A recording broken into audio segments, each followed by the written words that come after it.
தளபதி என்ற மனிதரினுடைய ஒரு கடைக்கண் பார்வை போதும், அவரினுடைய ஒரே ஒரு எழுத்து போதும், அவர் கையெழுத்துல வந்த ஒரு கடிதம் போதும், தமிழ்நாட்டே அது புரட்டி போடும் என்பதற்கு இந்த நாள் சரித்திரத்தில் மிக மிக முக்கியமான ஒரு உதாரணமாக மாறி இருக்கிறது.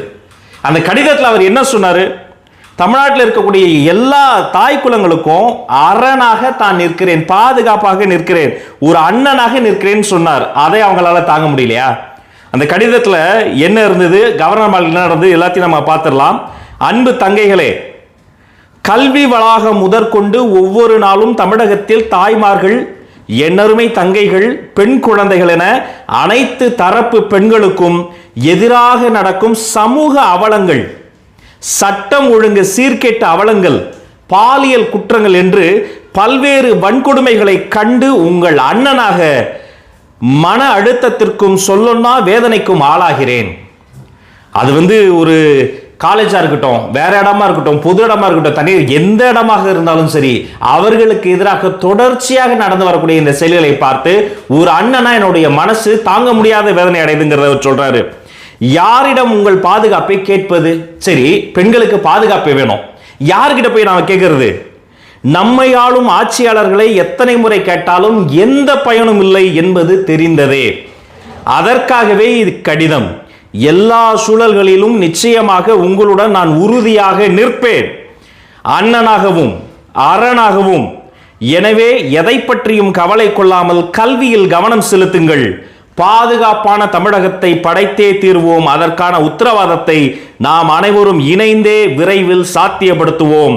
உங்கள் அண்ணன் பிரியமுடன் விஜய் என்று ஒரு பக்க கடிதம். இந்த கடிதத்தை உங்களால பொறுக்க முடியும். ஏன் இந்த கடிதத்தை மாணவிகை கையில கொடுக்க கூடாது? ஏன் இந்த கடிதத்தை பெண்கள் கையில கொடுக்க கூடாது? எந்த அரசியலமைப்பு சட்டம் இப்படி ஒரு கடிதத்தை மற்றவங்களுக்கு தரக்கூடாதுன்னு இந்தியாவில் எந்த சட்டம் சொல்லுது? மாறாக எல்லா எதிர்கட்சியை சார்ந்த அவங்களும் என்ன தெரியுமா சொல்றாங்க? இந்த கொடிய குற்றவாளி இருக்கான் பாருங்க, ஞானசேகரன், அவன் முதல்ல குற்றவாளி இல்ல, எங்க கட்சியை சேர்ந்தவன் இல்ல அப்படின்னு ஆளும் தரப்பு என்னென்னவோ பண்ணி குட்டிக்கரணம் அடிச்சு நிரூபிக்க முயற்சி பண்றாங்க. ஆனா ஒவ்வொரு நாளும் புதிய புதிய ஆதாரங்கள் வருது. அவரு அந்த கட்சியை சார்ந்தவரே இல்லைன்னா திமுகவினுடைய பவள விழா, அந்த பவள விழாவில் அவர் வேலை செய்யறது, நடந்து வருவது என்று அடுத்தடுத்து போட்டோஸ் வீடியோஸ் வந்திருக்கு. கட்சிக்கு சம்பந்தம் இல்லாதவன் பவள விழாவில் என்ன பண்றான்? கட்சிக்கு சம்பந்தம் இல்லாதவனுடைய வீடா என்னன்னு தெரியல, அவனுடைய போட்டோ கூட மாட்டிருக்கு. அந்த இடத்துல மாண்புமிகு சுகாதாரத்துறை அமைச்சர் அங்க போய் சாப்பிட்டுக்கிட்டு இருக்கிறாரு.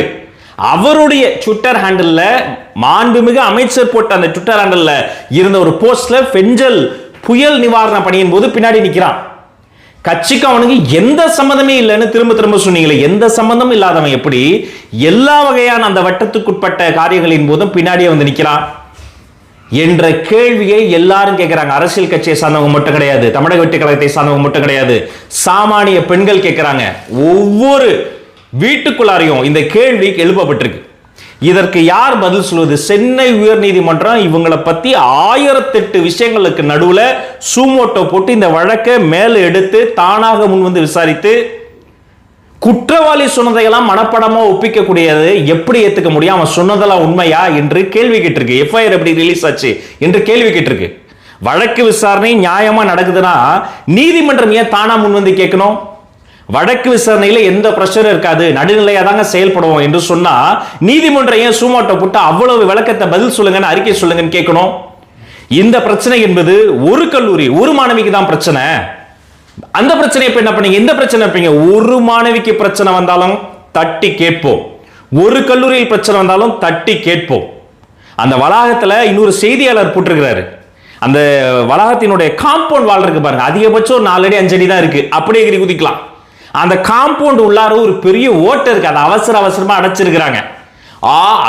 ஒரு பெரிய ஒரு 100 ஏக்கர் பரப்பளவு இருக்கக்கூடிய ஒரு அண்ணா பல்கலைக்கழகத்துல இப்படிதான் பாதுகாப்பை வந்து நீங்க நிலைநிறுத்துவீங்களா?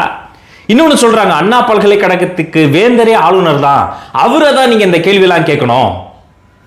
அண்ணா பல்கலைக்கழகத்துக்கு ஆப்போசிட்ல இருக்கு பாருங்க ராஜ்பவன், அந்த ராஜ்பவன் வாசல்ல ஒருத்தர் என்ன பண்ணா, ஒரு குடியாரன் குடிச்சிட்டு போய் பெட்ரோல் பாம் அடிச்சான், அடிக்க முயற்சி பண்ணான். அவனை அரெஸ்ட் பண்ணது என்ன? கவர்னர் மாளிகை பாதுகாப்பு அதிகாரிகள் அரெஸ்ட் பண்ணாங்களா? தமிழ்நாடு காவல்துறை அரெஸ்ட் பண்ணுச்சு. சட்டம் ஒழுங்குக்கு முழுக்க முழுக்க தமிழ்நாடு அரசு பொறுப்பு. கவர்னருக்கு இருக்கக்கூடிய, கவர்னர் மாளிகையை சுத்தி இருக்கக்கூடிய அந்த சட்டம் ஒழுங்கு பிரச்சனைக்கும் அந்த ரோடு வரைக்கும் தமிழ்நாடு அரசு தான் பொறுப்பு. ஒரு மனைவினா பண்ண மாட்டீங்களா? அப்புறம் கொள்கையை வந்து நீங்க வந்து கவர்னரே வேண்டாம்னு அவர் சொன்னாரு. அப்புறம் ஏன் கவர்னரை போய் பார்த்தாரு? கவர்னரை பார்த்திருக்க கூடாது. சட்டசபையில சட்டம் கழிச்சுக்கிட்டு போய் கவர்னரை பார்த்தது யாரு? எதிர்க்கட்சியாக இருந்த போது சீனியர் மினிஸ்டர் எல்லாம் கூட்டு போய் பார்த்து சிரித்துக் கொண்டே புகைப்படம் எடுத்தது யாரு? பல்வேறு பிரச்சனைகளின் போது கவர்னருக்கு கடிதம் எழுதினது யாரு? தேநீர் விருந்தில் கலந்துகிட்டது யாரு? நேரில் பார்த்தது யாரு? ஸ்டேஜை பகிர்ந்தது யாரு? நேரில் போய் அப்பாயின்மெண்ட் வாங்கி பார்த்தது யாரு? இத்தனையும் பார்த்தவங்க, நேரில் செஞ்சவங்க, போனவங்க எல்லாரும் இன்னைக்கு என்ன சொல்றாங்க? கவர்னரை போய் நீங்க பார்த்துருக்க கூடாது. கவர்னரை பார்க்க போய் கவுன்சிலரையா போய் பார்ப்பாங்க? டிஜிபி லெவல்ல, கமிஷனர் லெவல்ல கோர்ட் வந்து கேள்வி கேட்குது. சட்டம் ஒழுங்கு சீர்கெட்டு இருக்கு. பெஞ்சல் புயலுக்கு நிவாரணம் கிடைக்கல, முழுசா வந்து சேரல. நிவாரணம்ங்கிறது மத்திய அரசு கிட்ட இருந்து வரணும். இதையெல்லாம் கொண்டு போய் யார்கிட்ட சொல்ல முடியும்? கவர்னர் கிட்ட தான் கேட்க முடியும். அதை அழகாக தமிழக வெற்றி கழகத்தினுடைய தலைவர், பொருளாளர், பொதுச் செயலர் அவர்கள் நேரில் போய் களத்தில் இறங்கி கேட்டிருக்கிறாங்க. என்ன தெரியுமா பிரச்சனை? அவருடைய கடிதத்தை மகளிர் அணியை சேர்ந்த தோழர்கள் கொண்டு போய் எல்லாரும் கொடுக்க ஆரம்பிச்சாங்க பாருங்க. அது இவங்களால பொறுக்க முடியல. ஒரு பொண்ணு, ஒத்த பொண்ணா இருந்தாலும் சரி, ஒரு காலேஜா இருந்தாலும் சரி, அந்த ஒரு பொண்ணுக்கு ஒரு பாதுகாப்பு இல்லைன்னா அது ஒட்டுமொத்த தமிழுக்கும் பாதுகாப்பு இல்லைதான். இது ஒரு பிரச்சனை மட்டும் கிடையாது. இது மாதிரி வரிசையாக ஒரு கடற்கரை, அது ராமேஸ்வரமா ஏதோ ஒரு கடற்கரை, செய்தியில பார்த்த சரியா நினைவில்லை.